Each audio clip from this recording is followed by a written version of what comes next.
जय हिंद। आप देख रहे हैं प्रचंड भारत न्यूज।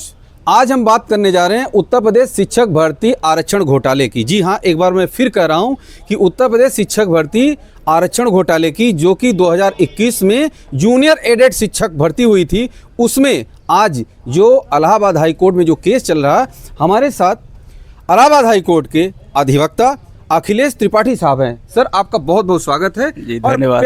क्या ये पूरा क्या मुद्दा है सर, थोड़ा समझाइए हमारे दर्शकों को। 2019 में हाँ, एडेड जूनियर हाई स्कूल जो मान्यता प्राप्त सरकार द्वारा जो मान्यता प्राप्त विद्यालय होते हैं जी, उनमें 2021 में वैकेंसी आई थी। हाँ। 1507 सहायक अध्यापक की, 390 प्रधानाचार्य पद को लेकर के। तो 10 साल पहले ये मान्यता प्राप्त जूनियर हाई स्कूल में जो सहायक अध्यापक और प्रधानाचार्य की वैकेंसी आती थी, तो उसकी नियुक्ति 1979 रूल्स के अनुसार मैनेजमेंट, जो विद्यालय का मैनेजमेंट होता था, वो उनकी अपॉइंटमेंट करती थी। लेकिन योगी जी ने 2019 में एक नया नियमावली लाया कि इसकी अपॉइंटमेंट अब सरकार के द्वारा किया जाएगा। अच्छा। तो इस नियमावली में उन्होंने रिजर्वेशन, चाहे वर्टिकल रिजर्वेशन हो चाहे हॉरिजॉन्टल रिजर्वेशन हो, दोनों रिजर्वेशन को इस प्रोविजंस में रखा। लेकिन जब 2021 में इसमें वैकेंसी आती है, तो उस वैकेंसी में जो एडवर्टीजमेंट जारी किया जाता है, उसमें रिजर्वेशन का कोई जिक्र ही नहीं होता, कोई जिक्र नहीं होता। केवल रिक्त पदों की संख्या और आवेदन कैसे भरा जाए, इसके बारे में इसका विवरण था, बाकी का और कुछ नहीं था। बाद में एग्जाम्स होता है, क्वालिफाई बच्चे करते हैं, तब तक पदों की संख्या घटा करके ये 1503 कर देते हैं। उसके बाद फिर से घटा करके 1200 समथिंग कर देते हैं। अभी ये प्रोसेस चल रहा है और निरंतर घटाते जा रहे हैं। अच्छा।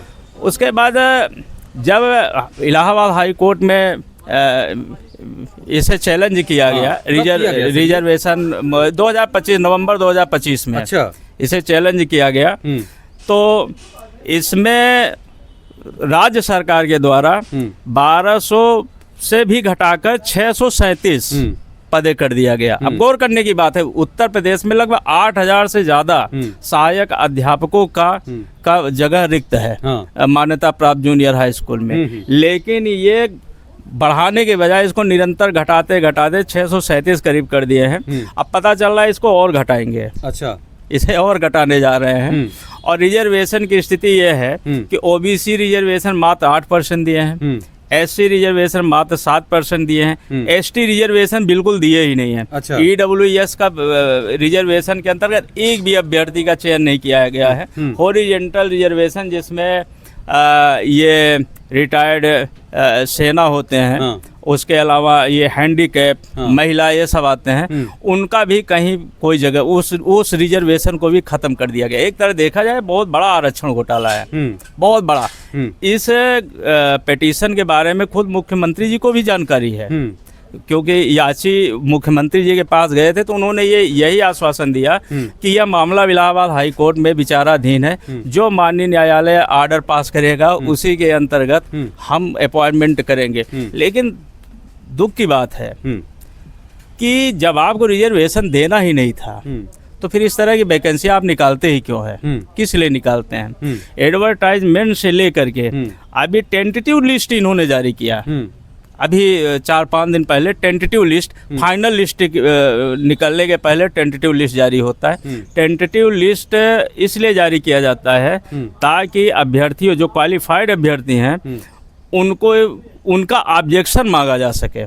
लेकिन टेंटेटिव लिस्ट में न कोई ऑब्जेक्शन मांगा गया है, न रिजर्वेशन कितना ये रिजर्वेशन दे रहे हैं इसका भी कोई जिक्र नहीं है, कुछ भी नहीं है। वकील साहब, आप बड़े इंटरेस्ट से इस केस को लड़ रहे हैं, आपको क्या उम्मीद है? मुझे पूरा उम्मीद है ये पूरी वैकेंसी ही निरस्त हो जाएगी। ये पूरी वैकेंसी निरस्त होगी? जी वकील साहब, होनी चाहिए। जी होनी चाहिए। ये रूल्स के खिलाफ है।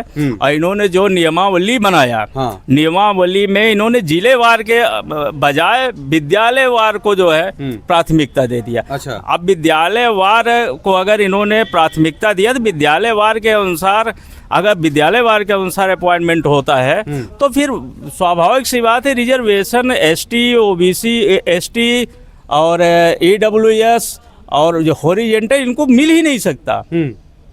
रिजर्वेशन कहीं पूरी तरह खत्म हो जाएगा तब।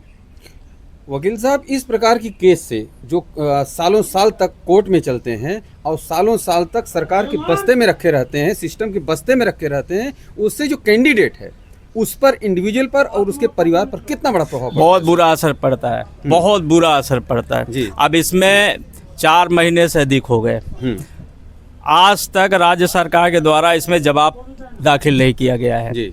अब को सोचने की बात है। हाँ। 4 महीने हो गए, सिर्फ कोर्ट से तारीख ले रहे हैं, कोर्ट पे कोई न कोई पॉइंट उठाते हैं और उसके बाद इसमें डेट ले लेते हैं। हाँ। इसमें अमेंडमेंट एप्लीकेशन फाइल किया गया जो केवल प्रेयर संशोधन के लिए था, उसमें भी इन्होंने ऑब्जेक्शन कोर्ट में किया कि हम इसमें भी जवाब देंगे, उसका भी जवाब आज तक नहीं दे पाए हैं।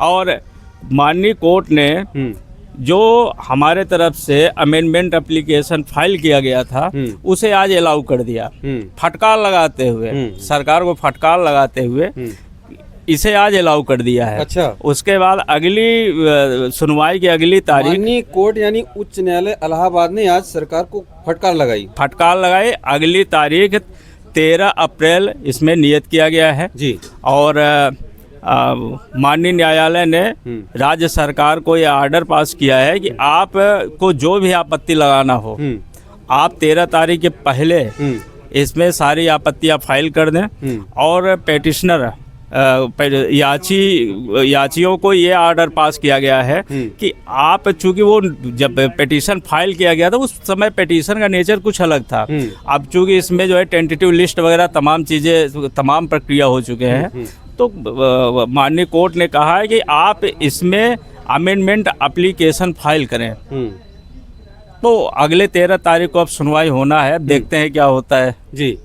तो वकील साहब, आपने बखूबी बताया, हमारे जो दर्शक हैं, जो अभ्यर्थी हैं, वो सुनेंगे, उनके गार्जियन, उनके परिवार वाले सुनेंगे तो जरूर इस पर गौर करेंगे और वो सब आपसे आश्वानित हैं, माननीय न्यायालय से आश्वानित हैं और अब आने वाला वक्त बताएगा कि आखिर इसमें कितना बड़ा उन कैंडिडेट को नुकसान होगा और फिर भर्ती कैंसिल होती है या क्या होता है, ये न्यायालय पर निर्भर करता है। हम तो अभ्यर्थियों को आश्वासन देते हैं जी कि आप माननीय न्यायालय पे भरोसा रखें जी और अपने अधिवक्ता पे भरोसा रखें जी। और भगवान ने चाहा तो ये वैकेंसी पूरी निरस्त होगी जी। अगर भगवान ने चाहा तो।